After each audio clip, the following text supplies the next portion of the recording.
Halo, assalamualaikum warahmatullahi wabarakatuh. Pecinta ikan masoki dimanapun teman-teman berada. Hari ini kita akan membahas kenapa ikan masoki ini setelah ganti air mereka kadang mojok, gak mau berenang, atau misalkan diam di dasar akuarium. Nah, teman-teman mesti paham ya, ikan masoki ini ketika ganti air itu mereka pasti akan kaget dengan adanya perubahan suhu, perubahan parameter air. Nah, maka dari itu gimana sih antisipasinya? Nah, untuk pencegahannya seperti ini. Yang pertama nih, teman-teman itu jangan terlalu menguras air banyak, ya kan? Bisa setengahnya, bisa seperempat. Kenapa demikian? Karena begini logikanya, ketika air baru masuk, nah sedangkan air yang lama itu sedikit, sehingga perputaran air, pergantian air yang baru sama yang lama itu jomplang. Jadi si ikan itu kaget dengan air yang baru, ya kan, dengan parameter yang baru, sehingga si ikan stres, terjadilah mereka itu mogok dan males berenang. Itu yang pertama.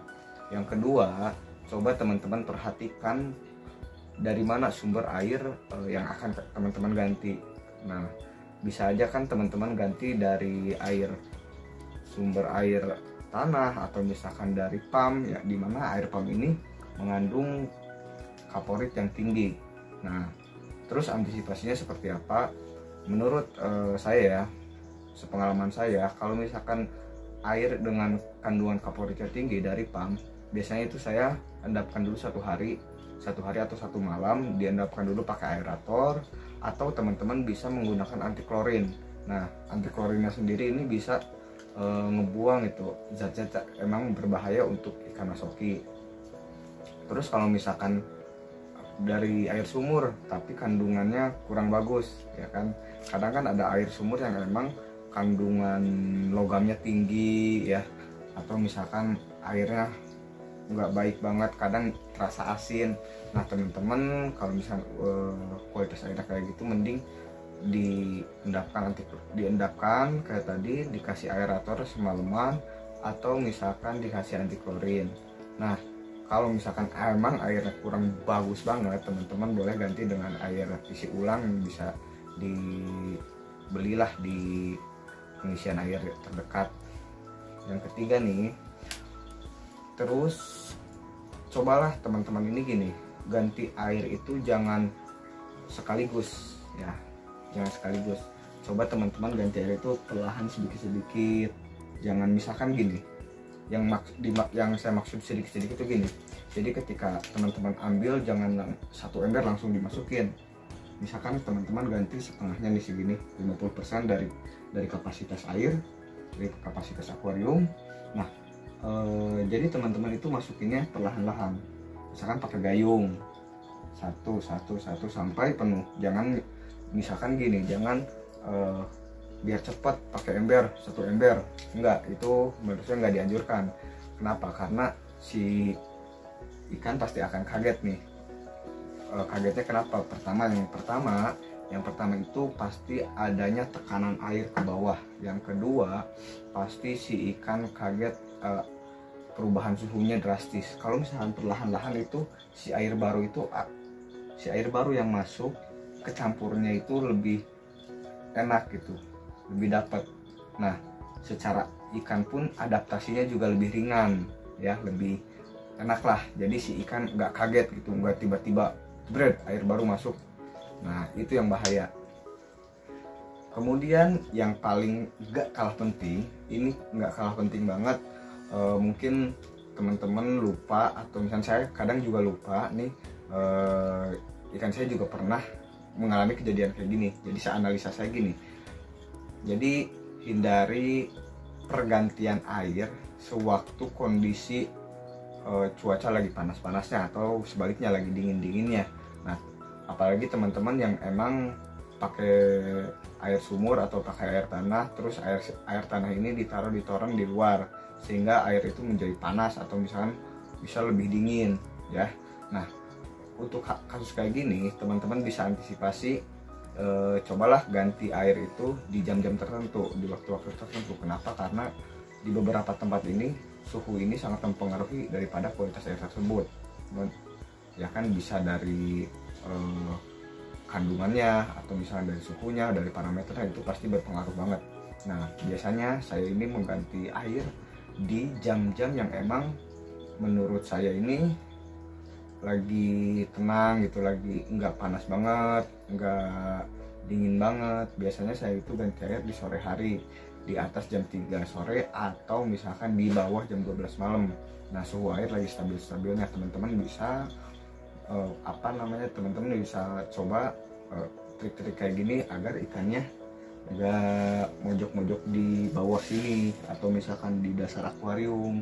Nah, terus kadang kalau misalkan ketika ganti air ini kalau misalkan siang atau misalkan sore, kadang kualitas oksigennya juga lagi kurang bagus ya teman-teman. Jadi teman-teman bisa pakai trik yang seperti saya bilang tadi, cobalah ganti air itu di jam sore, jangan jam malam, karena jam malam ini pasti suhu air jadi dingin. Kalau misalkan jam 12 suhu air lagi panas-panasnya, itu nggak baik juga buat suhu di dalam tank ya. Nah, terus kalau misalkan udah kejadian kayak gini, saya harus ngapain? Ikan saya udah terlanjur mogok di bawah ya. Nah, yang pertama yang pasti itu hindari pemberian pakan. Teman-teman nggak boleh kasih pakan dulu, karena kalau misalkan kasih pakan pasti nih ikan makin stres, pasti itu. Nah, yang kedua nih, coba teman-teman jangan nyalakan lampu ya, karena kan si lampu akuarium ini bikin si ikan silau, udah stres sama suhu, stres sama parameter air, terus silau. Jadi kan si ikan makin stres, itu makin gak mau berenang, makin males berenang ya. Lalu setelah lampu dimatikan, kalau misalkan ada aerator, coba kencangkan aerator teman-teman, biar kandungan oksigen terlarutnya lebih cepat, si ikan lebih fresh ya. Kalau misalkan teman-teman ada, tapi kalau misalkan nggak ada aerator, nggak ada mesin gelembung udara, teman-teman bisa pakai gemericik air kayak saya. Ini saya nggak pakai aerator, nggak pakai mesin gelembung, tetapi saya menggunakan gemericik air. Nah, jadi lihat gelembung-gelembung dari kucuran air tadi di atas tuh, jadi ke bawah itu mengandung oksigen juga.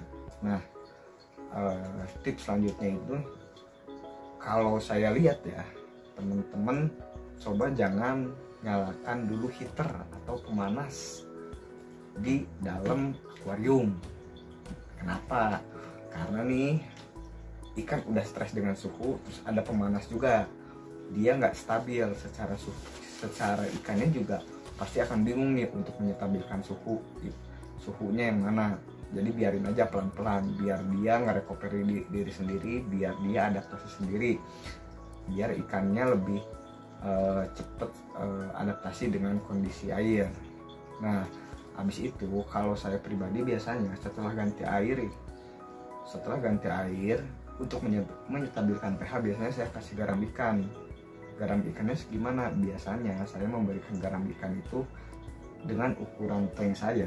Ukuran tank saya ini 60x30x30. Ini saya cuman kasih 1 sendok makan garam ikan. Biasanya saya taburin garam ikan, atau saya kasih obat biru, metalindro, agar pH airnya lebih stabil. Terus penyakit-penyakit yang ada pada ikan atau misalkan pada air itu hilang. Nah, kalau misalnya udah kayak gini, insya Allah ikan teman-teman bisa lebih cepat adaptasi dengan air baru. Jadi intinya gini, hindari pertukaran air atau pergantian air yang banyak. Yang kedua, coba cari alternatif lain. Misalkan gini, kalau misalkan ya pinter-pinter ngetrik kita aja, kalau misalkan si ikan udah mogok nih, teman-teman bisa seperti yang saya bilang tadi, coba matikan lampu, terus jangan kasih pakan, kemudian kencangkan aerator ya. Nah, biasanya si ikan dalam waktu 1 jam itu udah mulai lincah. Karena saya juga udah ngalamin hal kayak gitu, jadi ya udah saya bicarain apa yang pengalaman saya gitu loh. Nah oke teman-teman, sekian dulu tip dan trik dari saya, mudah-mudahan bermanfaat. Apabila ada masukan silahkan komen, dan jangan lupa like, komen, dan subscribe channel saya. Assalamualaikum warahmatullahi wabarakatuh. Halo guys, jangan lupa nih ya, subscribe.